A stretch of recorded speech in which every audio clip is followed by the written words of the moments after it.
नमस्कार। आज हम आप सबसे चर्चा करेंगे द्वितीय विश्व युद्ध पर पृष्ठभूमि, परिणाम और उसका भारत से क्या संबंध रहा है, इस विषय पर आपसे चर्चा करेंगे। अनेक बार लोग यह प्रश्न पूछते हैं कि आप देश के अंदर की स्थितियों परिस्थितियों पर थोड़ी कम चर्चा करते हैं, देश के बाहर की स्थितियों परिस्थितियों पर अधिक चर्चा करते हैं। अनेक बार लोग यह भी प्रश्न करते हैं कि आपका विषय क्या है। साथ में लोग यह भी प्रश्न करते हैं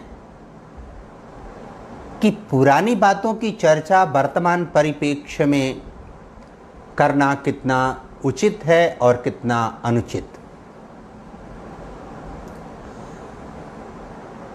एक बहुत महत्वपूर्ण प्रश्न कल हमारे एक विद्यार्थी, अब शिक्षक साथी हो चुके, ने पूछा कि इतिहास में वो कौन सी विकृति है जिसकी चर्चा बार बार की जाती है। मैंने उनको उत्तर दिया कि एक चीज तय मानिए कि जो चाहे भूतकाल की चीज हो या किसी भी कालखंड की कोई गतिविधि या कोई घटना हो, उस घटना को आप बदल नहीं सकते। उसको लिखकर आप बदलने या मिटाने की यदि चेष्टा करेंगे तो वह जब प्रकट होगा कुछ वर्षों बाद तो वो और विस्फोट करता है और वो व्यापक स्थिति उसकी होती है, विद्रूप स्थिति में वो सामने आता है। इसलिए इतिहास को यथार्थ के आधार पर चीजों का अन्वेषण, चित्रण और वर्णन करना चाहिए। अगर उस इतिहास को आप छिपाकर कोई घटना घटित करते हैं तो निश्चित रूप से अनेक प्रकार के संकट खड़े होते हैं। अनेक बार लोग ये भी सवाल पूछते हैं कि आप किसी व्यक्ति विशेष के बारे में जो देश में बहुत महिमा मंडित है, लोगों के द्वारा बहुत स्वीकार किया, उसके बारे में अनेक प्रकार की नकारात्मक बातें कहते हैं। मैंने उनको उत्तर दिया कि ये बात मैं करता हूं, नकारात्मक बात, चाहे वो इंदिरा गांधी को ले लीजिए, महात्मा गांधी को ले लीजिए, अन्य बहुत सारे लोग हैं। लेकिन ऐसा नहीं है कि उनके बारे में हमारे विषय में कोई, हमारे मन में कोई पूर्वाग्रह है या उनको मैं बहुत बुरा मानता हूं। अनेक बार किसी के प्रति आदर होना एक बात है और उसकी सारी बातों से सहमति या असहमति एक दूसरी बात है। उदाहरण के लिए एक घटना का मैं जिक्र करना चाहता हूं। 1934 में जवाहरलाल नेहरू इंदिरा गांधी को शांति निकेतन में नामांकन कराना चाहते थे। इंदिरा गांधी स्वयं नामांकन अपना नहीं चाहती थी, लेकिन जवाहरलाल जी के दबाव में वहां नामांकन हुआ और उस नामांकन के बाद वह इंदिरा गांधी जवाहरलाल जी के कारण रविन्द्रनाथ ठाकुर की प्रिय हुई। रविन्द्रनाथ ठाकुर उनको स्नेह करने लगे, उनकी शिक्षा दीक्षा की विशेष चिंता करने लगे। रविन्द्रनाथ ठाकुर ने ही उनको प्रियदर्शनी नाम दिया। लेकिन ऐसी परिस्थिति भी घटित हुई, शायद इंदिरा गांधी की अनिच्छा के कारण ही वो परिस्थिति घटित हुई हो, कि इंदिरा गांधी को उसी रविन्द्रनाथ ठाकुर द्वारा वहां से निष्कासित करना पड़ा। इस विषय का आशय यह नहीं है कि इंदिरा गांधी का जवाहरलाल जी को विषय में, जवाहरलाल जी के लिए कोई आदर नहीं था या पिता पुत्री के बीच कोई ऐसी नाइत्तफाकी थी या कोई ऐसी गहरी खाई थी जिस गहरी के खाई के कारण उन लोगों का संबंध नहीं था, या पिता पुत्री के कारण कोई विद्वेष था, कोई घृणा था, ऐसा नहीं था। लेकिन नाइत्तफाकी थी, परिस्थिति जन्य कारणों से थी, स्वभाव के कारण, प्रकृति के कारण, व्यक्तिगत गुणों और विशेषताओं के कारण थी। किसी बात को लेकर आप उनकी आलोचना कर सकते हैं। एक बात बहुत मुझे अपील करती है, जब कहा इंदिरा गांधी की विषय में चर्चा करिए, इंदिरा गांधी की बहुत सी बातों से मेरी नाइत्तफाकी है और आप बहुत सी बात कहने का आशय आप समझ सकते हैं। लेकिन एक बात मुझे बहुत अपील करती है, जब इंदिरा गांधी ने कहा कि किसी भी कार्य को करने या समझने के लिए निर्णय शक्ति बहुत महत्वपूर्ण होती है और सही समय और सही स्थान पर निर्णय बहुत जरूरी होता है, और यह तभी होता है जब व्यक्ति के अंदर दूरदृष्टि हो, पक्का इरादा हो, कड़ी मेहनत करने की सामर्थ्य हो। दूरदृष्टि, पक्का इरादा, कड़ी मेहनत, और वह व्यक्ति अनुशासन प्रिय हो, यानी वह अनुशासित रहना जानता हो कि कब उसको कहां कैसे अनुशासित रहना है। इस आलोक में जब आप चर्चा करेंगे प्रथम विश्व युद्ध और द्वितीय विश्व युद्ध के संदर्भ में, कल मैंने आपसे विस्तार से चर्चा किया प्रथम विश्व युद्ध को लेकर। द्वितीय विश्व युद्ध का कारण जर्मनी और ऑस्ट्रिया की कुंठा, हताशा और निराशा ही प्रमुख कारण थी। सोवियत संघ का पोलैंड सहित छोटे देशों पर प्रभाव हो गया था। जर्मनी अपनी 1917-18 की कुंठा से निकल नहीं पा रहा था। उसने अपने साम्राज्यवादी विस्तार के कारण पोलैंड पर आक्रमण करने की घोषणा किया। पोलैंड पर आक्रमण करने की उधर उसने घोषणा की, फ्रांस ने फिर उसी समय आक्रमण की घोषणा जर्मनी पर करने की घोषणा कर दी। हमने कल इस बात की भी चर्चा किया था कि केवल वाणिज्य, व्यापार और अपने लोभ के कारण दुनिया के यूरोपीय देशों ने प्रथम विश्व युद्ध की नींव डाली। उस प्रथम विश्व युद्ध में लगभग 1,22,00,000 लोग मरे, और वह विश्व युद्ध इस वर्चस्व के लिए हुआ कि किस देश का उपनिवेश अधिक मात्रा में होगा और कौन अपने उस औपनिवेशिक क्षेत्र से कच्चा माल प्राप्त करके उसको अपने यहां निर्माण करके अधिक महंगे कीमत पर उस औपनिवेशिक क्षेत्र में पुनः ले जाकर विक्रय करेगा, उसका शोषण करेगा। और इस तनातनी में, इस वर्चस्व की लड़ाई में वो देश आपस में भिड़े, और अस्तित्व की लड़ाई लड़ने वाले वे लोग जो उपनिवेश थे भारत जैसे, वे लोग भी उस लड़ाई में बलि के बकरे बने, और इन देशों के निर्देश पर उन लोगों ने युद्ध किया। और भारत के लगभग 1,22,000 के करीब सेना के जवान उसमें युद्ध लड़े। लगभग 47,000 दिवंगत हो गए और बहुत हताहत हुए, कितने गिरफ्तार कर लिए गए। ये एक विस्तृत चर्चा का विषय है। लेकिन जिस वारसा संधि में, पेरिस के पास वारसा में जो संधि हुई, और उसमें क्षमा याचना पूर्वक जर्मनी और ऑस्ट्रिया को घुटने टेकने पड़े, मांगना पड़ा कि हमें क्षमादान दे दीजिए, हमको मुक्त कर दीजिए। और उस मुक्ति के कारण उस ऑस्ट्रिया और जर्मनी में जो कुंठा घर कर गई थी, एक बहुत मनोवैज्ञानिक समीकरण होता है युद्ध का, और इन युद्धक घटनाक्रमों का एक मनोवैज्ञानिक समीकरण होता है। वह समीकरण, वह परिस्थिति किसी कारण से टालना संभव नहीं होता। इसलिए उसी कुंठा के कारण पुराना बदला लेने के लिए और उसी औपनिवेशिक मानसिकता के कारण अपनी सामर्थ्य और वर्चस्व को बढ़ाने के लिए जर्मनी ने साम्राज्यवादी विस्तार को आगे बढ़ाने के लिए पोलैंड पर आक्रमण की घोषणा किया, और उस पोलैंड पर आक्रमण की घोषणा के साथ ही फ्रांस ने जर्मनी पे आक्रमण की घोषणा कर दिया। हम यहां बताते चलें, उस युद्ध में करीब 70 देशों की सेनाओं ने भाग लिया। द्वितीय महायुद्ध में लगभग 10 करोड़ के आसपास सेना उसमें शामिल हुई, और जो ज्ञात स्रोत हैं, जितने भी स्रोत मैंने खंगाले हैं, मुझे पता चला है किसी भी स्रोत में 5,40,00,000 से कम नहीं, और किसी भी स्रोत में 7 करोड़ से अधिक नहीं।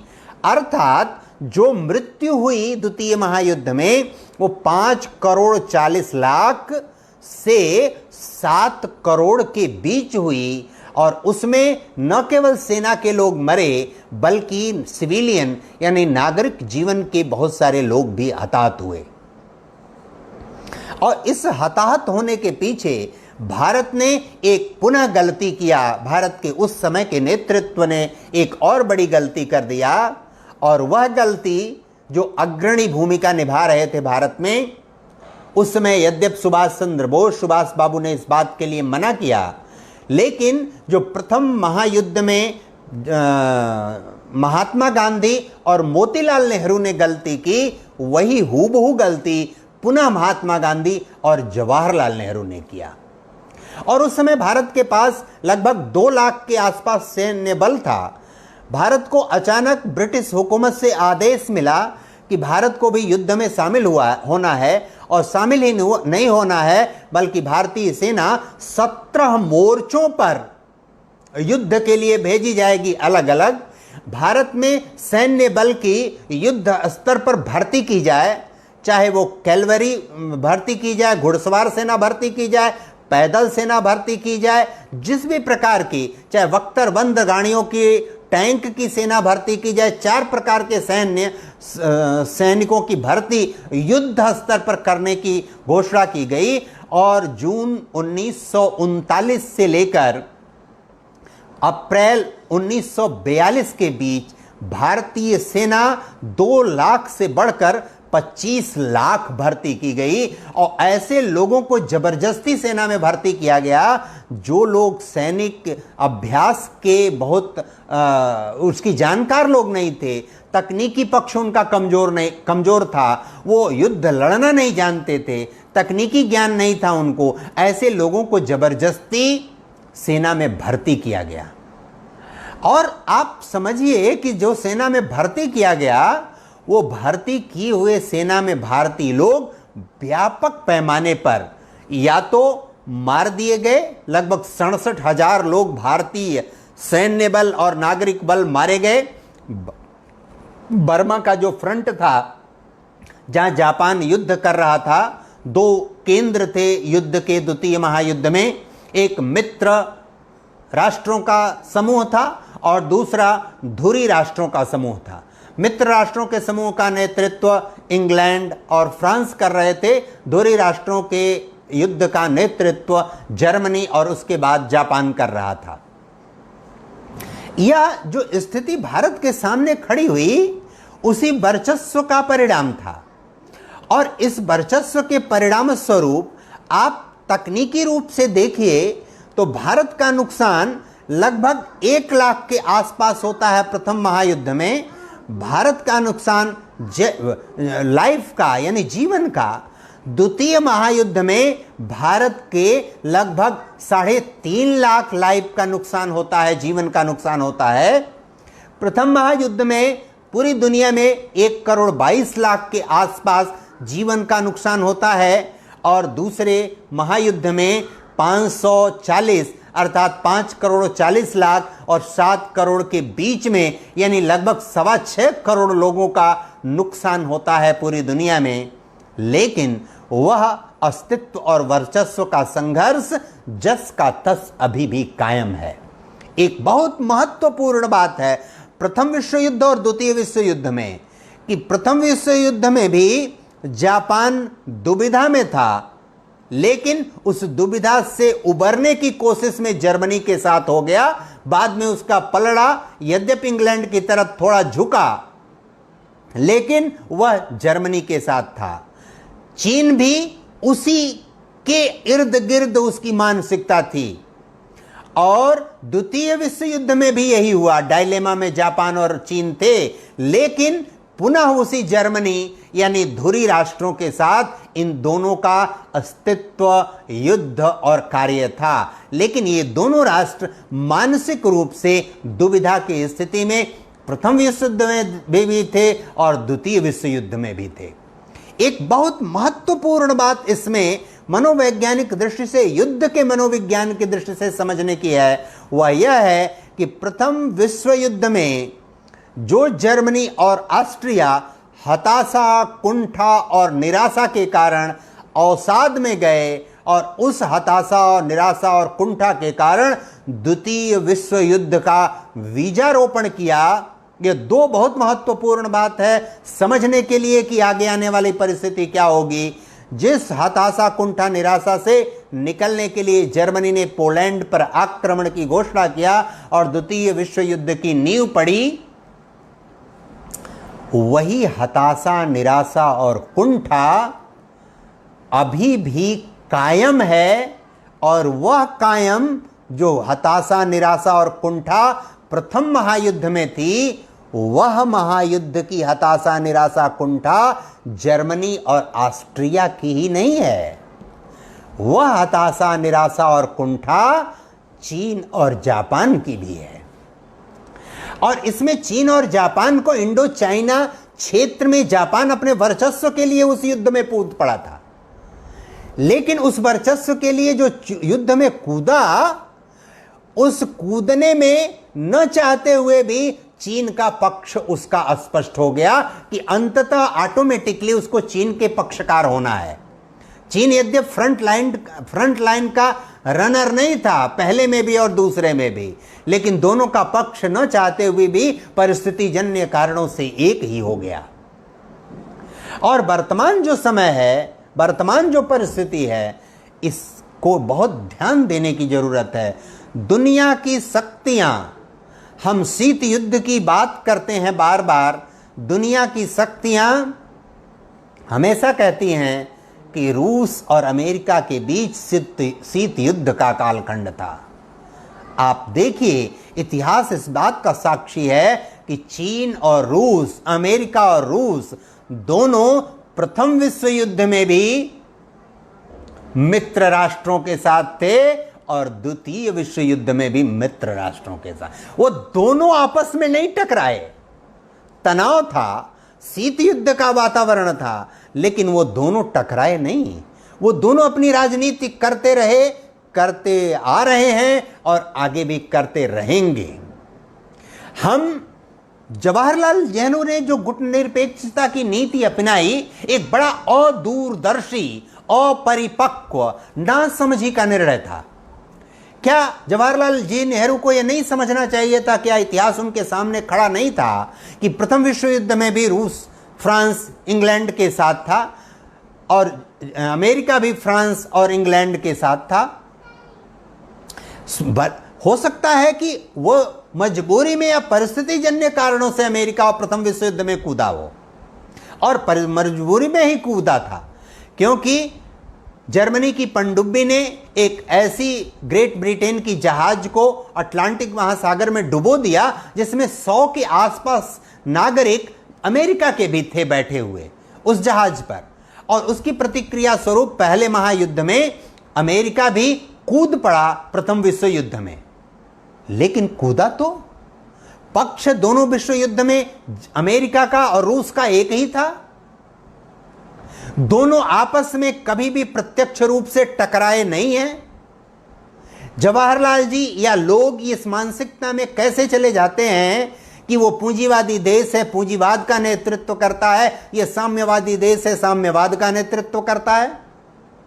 दोनों ये कैसे मान लिए कि प्रथम विश्व युद्ध जो औपनिवेशिक ताकतों के वर्चस्व का युद्ध था, उस औपनिवेशिक ताकतों के वर्चस्व के युद्ध में दोनों देश एक साथ खड़े थे। कैसे वो भूल गए कि द्वितीय महायुद्ध में भी औपनिवेशिक ताकतों के युद्ध और उससे निकलने वाली हताशा, कुंठा और निराशा का युद्ध द्वितीय विश्व युद्ध था। दोनों इतिहास, तथ्य और रिकॉर्ड के साथ जवाहरलाल जी के सामने खड़े थे, महात्मा गांधी के सामने खड़े थे। ये परिस्थितियां इन लोगों ने कैसे और क्यों आने दिया? यह बड़ा ज्वलंत और विकट सवाल है। हम जब इतिहास, भारत के इतिहास की, समकालीन इतिहास की, पिछले 100 वर्ष के इतिहास का मूल्यांकन करेंगे तो ये सवाल, ये प्रश्न हमको बार बार कुरे देगा, झकझोरेगा, कोचेगा और हमारे मस्तिष्क को बाध्य करेगा विचार करने के लिए कि कौन अच्छा था इस देश के लिए और कौन बुरा था।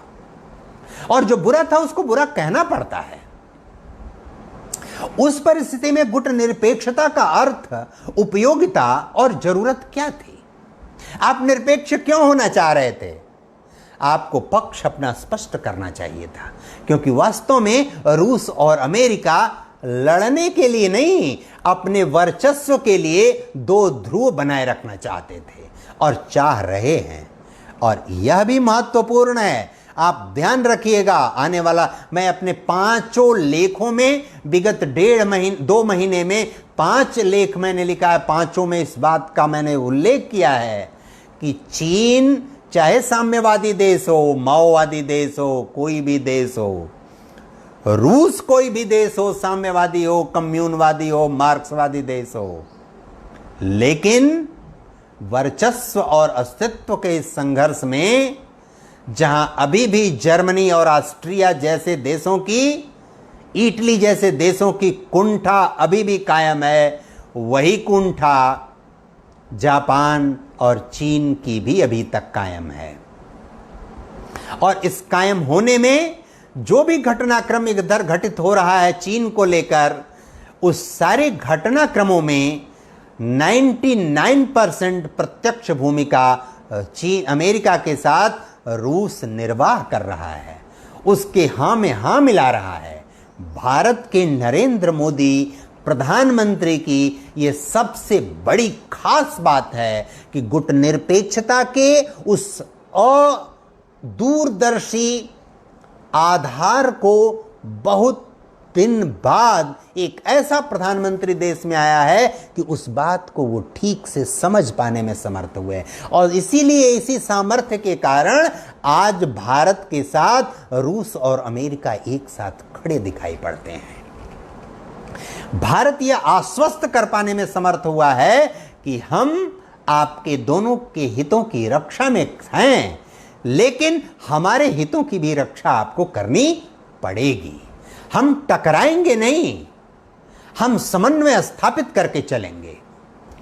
प्रथम विश्व युद्ध और द्वितीय विश्व युद्ध से भारत के नेतृत्व ने समय रहते सीख नहीं लिया, लेसन नहीं लिया, पाठ नहीं पढ़ा, उसलिए उसके कारण हम अपने देश के उस नेतृत्व को अदूरदर्शी नेतृत्व कहेंगे।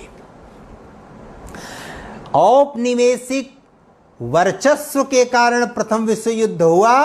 औपनिवेशिक वर्चस्व के हताशा, निराशा और कुंठा के कारण जो हारे, उनके कारण द्वितीय विश्व युद्ध उससे भी बीभत्स तरीके से हुआ, और तीसरा महायुद्ध भी उसी वर्चस्व के कारण औपनिवेशिक मानसिकता के हताशा, निराशा और कुंठा के कारण होगा।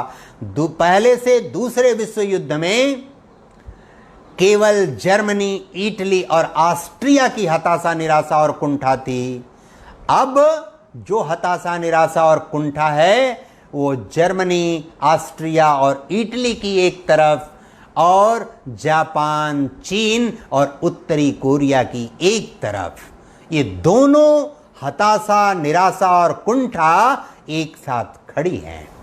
और यह भी औपनिवेशिक वर्चस्व का ही युद्ध होगा आने वाले समय में, चाहे वो वर्चस्व जिस भी प्रकार का हो। यह ध्यान देने की बात है कि प्रथम विश्व युद्ध में जमीन और स्थल से युद्ध ने बहुत महत्वपूर्ण रोल प्ले किया। दूसरे विश्व युद्ध में जमीन और जल, जमीन और वायु ने महत्वपूर्ण रोल प्ले किया। पहले में जमीन और जल ने महत्वपूर्ण रोल प्ले किया था। अब ये जो युद्ध आएगा इसमें जमीन, जल, वायु के साथ साथ अदृश्य शक्ति कोरोना जैसी भी युद्ध करेगी। इस तरह के युद्ध में भी जो सशक्त और मजबूत होगा वह विजयी होगा। लेकिन ऐसे अदृश्य युद्ध के लिए आवश्यक होता है कि समय रहते ही भांडा फूटना नहीं चाहिए। वह भांडा फूट गया है चीन का समय रहते, अति उद्वेलन में, अति व्यग्रता में, अति उत्साह में, क्योंकि वह कार्य अमेरिका भी कहीं न कहीं किसी न किसी रूप में जो जानकारी विश्व पटल पर तैर रही है वो कार्य कर रहा है, लेकिन वो बहुत सुनियोजित, बहुत व्यवस्थित और बहुत दूरदृष्टि रख कर रहा है। वो उसके टारगेट में वो आए गए हैं। और इस नाते आप सोचिए कि जो यह अवसाद, हताशा, निराशा, कुंठा जो परिणाम देगी उसकी तह में हमको जाने की जरूरत है, समझने की जरूरत है, भारत के नेतृत्व को समझने की जरूरत है। हमें यह जानने की आवश्यकता है कि आने वाला समय कैसा होगा। आने वाला समय, अगर पहले विश्व युद्ध में 1,22,00,000 लोग गए, दूसरे विश्व युद्ध में लगभग 6.25 करोड़ लोग गए, तो अगर लगभग 5 गुने बढ़ोतरी हुई है पहले से दूसरे विश्व युद्ध में, और वह कालखंड केवल 20 वर्ष का अंतराल था, 21 वर्ष का। अब अंतराल बहुत व्यापक हो गया है। अब जो विश्व युद्ध होगा उसमें 25-30 करोड़ लोग न्यूनतम जाएंगे, इसकी संभावना है। इसलिए हमको जब लोग प्रश्न करते हैं कि देश की आंतरिक बातों की आप चर्चा कम करते हैं, देश के बाहरी चीज़ों की चर्चा आप अधिक करते हैं, तो इसलिए यह चर्चा करनी पड़ती है कि देश के अंदर अगर कुछ बुरा भी होगा तो समय रहते देश का नेतृत्व और देश की जनता उसको संभाल लेगी। लेकिन देश के बाहर अगर देश के लिए कुछ बुरा होगा तो देश के लिए उसको संभालना बड़ा कठिन होगा, क्योंकि यह जो कोविड-19 भारत में आया है, यह देश से बाहर से आया हुआ संकट है। और देश से बाहर से किसी भी प्रकार का जब संकट आता है तो वह किसी भी राष्ट्र के लिए बहुत खतरनाक होता है। कहा जाता है कूटनीतिक अंतर्राष्ट्रीय जितने भी विचार हैं दुनिया में, और इसके लिए कौटिल्य को अगर आप पढ़ें तो वो भी कहते हैं कि आपको अपने घर के अंदर की समस्याओं के समाधान में अगर आप 4 घंटे समय खर्च करते हैं, तो घर के बाहर जहां जहां आप जुड़े हुए हैं वहां आपको 14 घंटे समय खर्च करना चाहिए। जो अंदर आप शक्ति लगाते हैं उसके 3 गुने से अधिक ताकत और सामर्थ्य आपको बाहर खर्च करना पड़ता है। ऑब्जर्वेशन में, देखने में, सुनने में, विचार करने में आपको व्यय करना पड़ता है। इसलिए अंदर जो अच्छा या बुरा है उसको समय रहते हम ठीक कर लेंगे, लेकिन आने वाला समय, आने वाली परिस्थिति बहुत विकट होगी। इस बात को हमको समझने की जरूरत है। पहले विश्व युद्ध और दूसरे विश्व युद्ध के आलोक में दूसरा विश्व युद्ध 1945 में समाप्त हुआ। भारत को 2 सेनाओं में बांट देने के लिए भारत की सेना युद्ध लड़ी। 14 से 17 मोर्चों पर युद्ध जबरदस्ती भारतीय सेना को लड़ाया गया। कितने का नुकसान हुआ? जब द्वितीय विश्व युद्ध समाप्त हो रहा है उसी समय चीन घोषणा कर रहा है कि अब भारतीय सेना 2 भागों में विभाजित होने वाली है। ये कितनी अदूरदर्शी बात थी।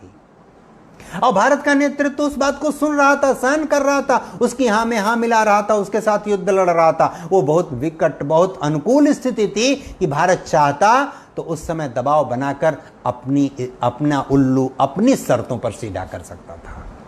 पहली गलती किया था प्रथम विश्व युद्ध में, दूसरी गलती द्वितीय विश्व युद्ध में। पहली गलती प्रथम विश्व युद्ध में महात्मा गांधी, मोतीलाल नेहरू ने किया। दूसरे विश्व युद्ध में महात्मा गांधी, जवाहरलाल नेहरू ने गलतियां वही किया। इसलिए बहुत कठिन समय आ सकता है, आएगा, इसको ठीक ठीक कोई नहीं कह सकता। लेकिन हताशा, निराशा और कुंठा ग्रस्त देश कुछ भी कर सकते हैं। इस बात को बहुत संजीदगी से, बहुत गंभीरता से हमको, आप सबको विचार करना चाहिए। और अगर आप नहीं विचार करेंगे तो गुडाकनाल वार में तोजो के साथ जो कुछ जैसे भी घटित हुआ, जैसे भी उसको जाना पड़ा, ये सब चीज़ें आपको स्मरण में आएंगी, आपको विचार करना पड़ेगा। यह विजन और दूरदृष्टि, समय कम मिला था, वाजपेयी जी थोड़ा समझते थे, लेकिन नरेंद्र मोदी को ठीक समय मिला है और वो उस दिशा में कार्य कर रहे हैं। आने वाले समय में निश्चित रूप से भारत का हित साधन होगा और उस हित साधन में भारत निखर कर आने की भारत की संभावना बलवती होगी। इस अपेक्षा, निवेदन, ईश्वर से प्रार्थना के साथ हमने जो बात आपसे कहा उस पर आप चिंतन, मनन और विचार करेंगे तो निश्चित रूप से बड़ा उपयोगी रहेगा, देश हित और समाज के हित में बहुत उपयोगी रहेगा। हम कल और किसी ज्वलंत और जरूरी विषय पर चर्चा के लिए आपके सामने उपस्थित होंगे। शाम 6 बजे आप हमारे YouTube चैनल कौस्तुभ नारायण मिश्र को भी देख सकते हैं, सब्सक्राइब कर सकते हैं और बहुत से बीते हुए वीडियो और लाइव वीडियो वहाँ उपस्थित हैं, आप उसको भी देखकर विचार चिंतन मनन करके हमें भी सुझाव दे सकते हैं। बहुत बहुत धन्यवाद। नमस्कार।